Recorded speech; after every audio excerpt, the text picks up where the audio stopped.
বৈঠককে আপনি চেনেন, জানেন এবং আমি বিশ্বাস করি আমাকে বা বৈঠককে আপনি স্নেহের ছায়ায় রাখেন। সেই প্রেক্ষাপটে বৈঠক বা আমার জন্য আপনার কোনো পরামর্শ আছে কিনা আবৃত্তি ছড়িয়ে দেওয়ার জন্য, বিকাশ করার জন্য? বৈঠক করছে, বৈঠক যা করছে খুব ভালো করছে। আমাকেই তো বৈঠকের একনিষ্ঠ কর্মী বানিয়ে দিয়েছে মানুষজন। কারণ আমি বৈঠককে মনে হয় আসলে আমি ওন করি, আমি মানে ভালোবাসি, খুব ভালোবাসি, আপনাকে ভালোবাসি লালটু।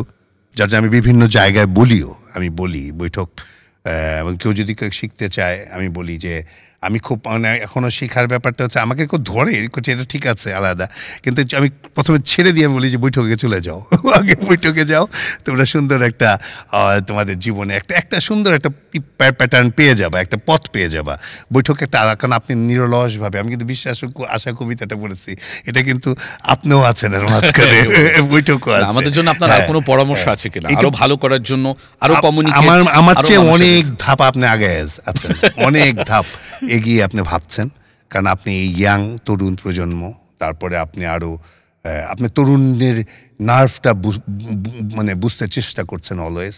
আপনি এখানে সোশ্যাল মিডিয়া আপনার এইগুলা যেগুলো দরকার প্রয়োজন সেটার সঙ্গে আপনি ট্যাগ করে যুগের সঙ্গে আপনি মার্চ করছেন, এটা অনেক প্রয়োজন, এটাই প্রয়োজন।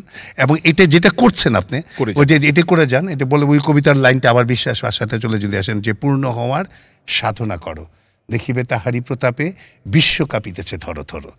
এটা হচ্ছে যে এটা কিন্তু ওখানেই আছে, এটা তার মানে শুধু সাধনাটা করে যাওয়া। আর এটার মধ্যে আবার একটা আছে, যারা বৃহতের কল্পনা করে মহৎ স্বপ্ন দেখে তারাই মহৎ কল্যাণে এই ধরায় এনেছে ডেকে। আপনি যেহেতু বৃহতের কল্পনা করছেন, বৃহতের স্বপ্ন দেখছেন, অবশ্যই আপনি বৃহতের মানে কল্যাণ নিয়ে আসবেন, সুন্দর একটা পৃথিবী করবেন।